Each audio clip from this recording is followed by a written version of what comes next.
Good afternoon, this is Mr. Schweitzer, and we are looking to do some more calculation of concentrations involving KCKP. This is part 2 of some backside of some worksheet problems.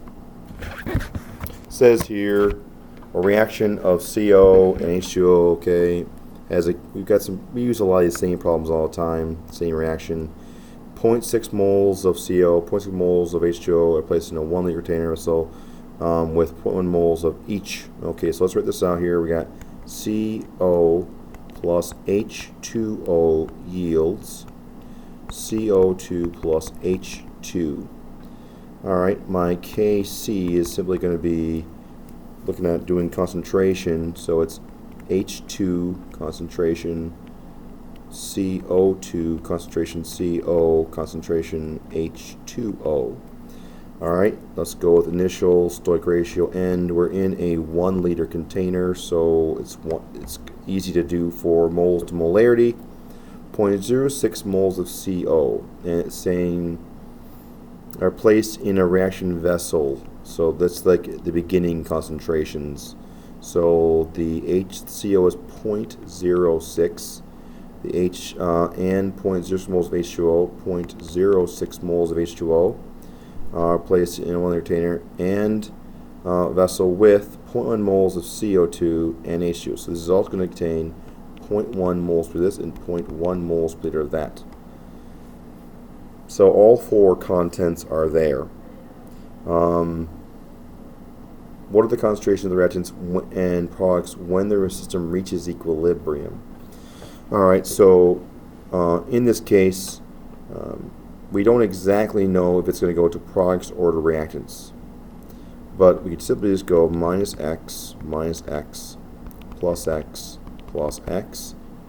0.06 minus x, 0.06 minus x, 0.1 plus x, 0.1 plus x.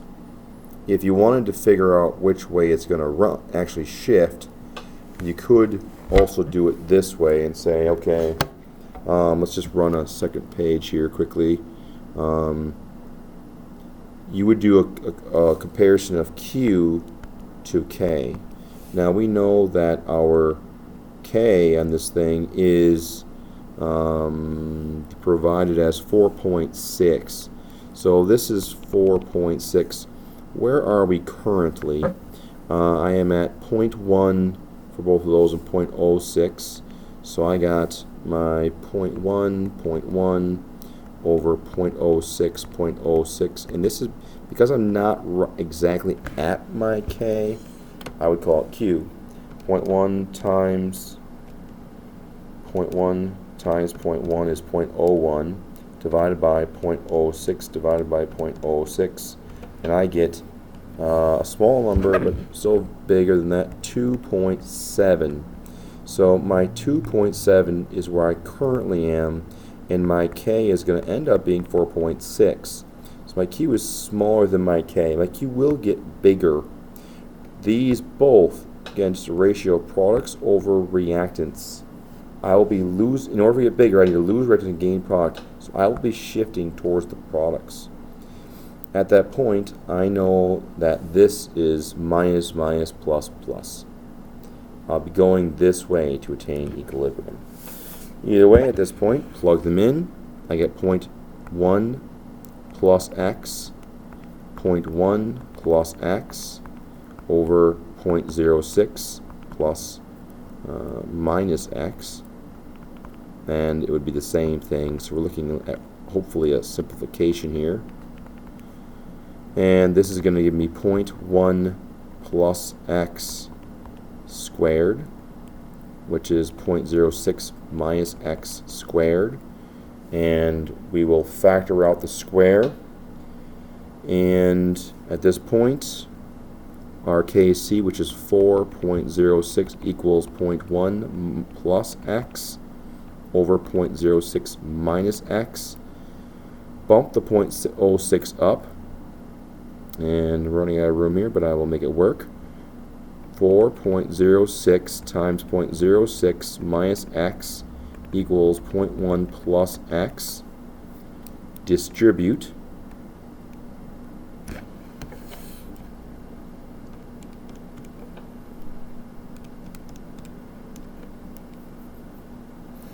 is going to be 0.2436 minus 4.06x equals 0.1 plus x. All right.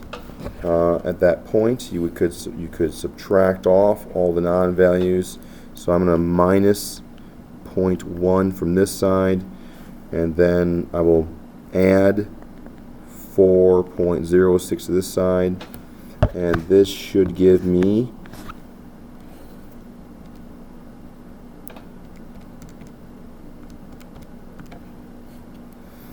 minus or positive 0.1436 equals, in this case, 5.66x.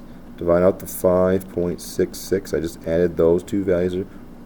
That says a 1x plus 4.66x is 5.66x divided by the 5.66, and x will equal 0.025 moles per liter. At that point, x can be shuttled into all of these guys right here, and you will have all your concentrations for each piece. Again, this would be an example where simplification would be used as opposed to trying to run through a quadratic or even a cubic equation. Next one here. We got 4.50 reaction of this reaction here is going to be N2O4 2NO2. All right. If 0.3 moles of this is placed into a 2-liter container at temperature, so initial stoichiometric ratio end, 0.3 moles of N2O4, so 0.30 moles in per liter.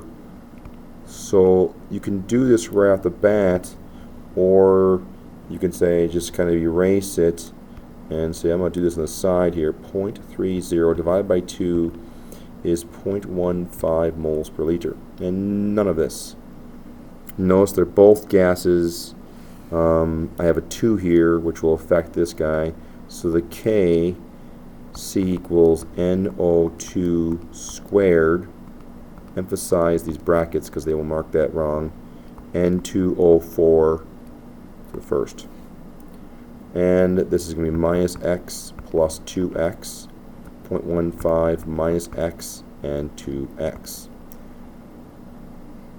Looking to solve for x, Kc is provided at 4.5, so 4.50 equals 2x squared over 0.15 minus x. At this point, we once again are looking at a quadratic formula.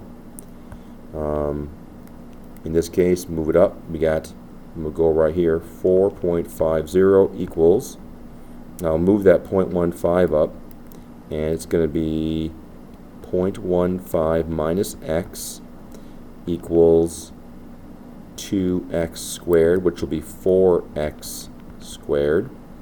Subtract it over, and I get negative 4x squared plus 4.50x plus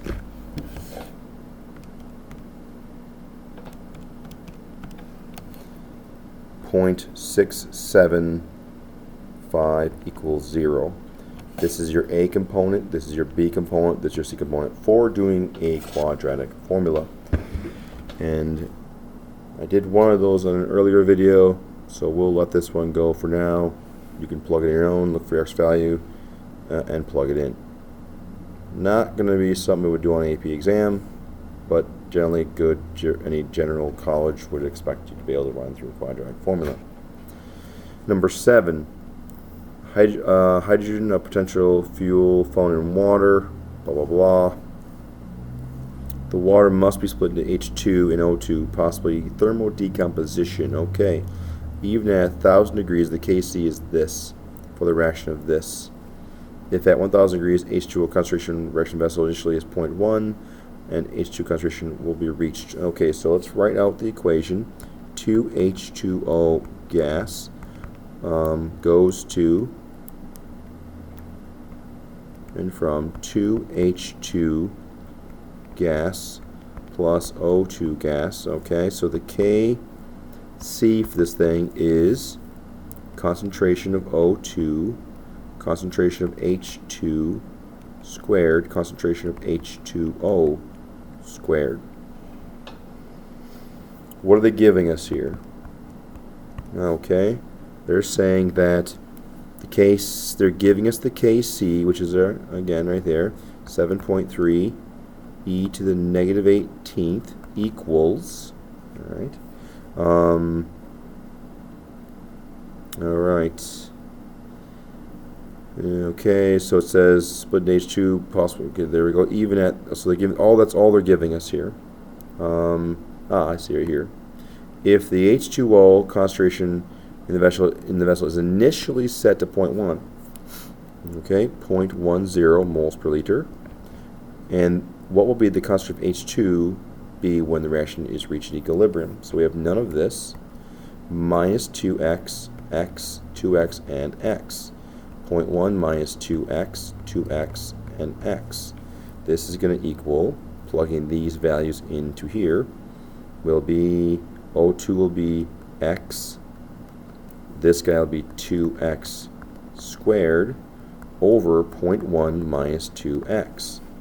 At this point, we get 4x squared be 4x cubed over 0.1 minus 2x. Jump it up here, 7.3 e to the negative 18th. And at this point, we would go to this problem, and we go 7.3 e to the negative 18th equals, now to solve for x in this case, likely I'd want to do some simplifying here, possibly factor out an x, and then use the quadratic formula. So factoring out an x is not the most entirely terrible thing to do here, but in this case, outside the reach of this particular class.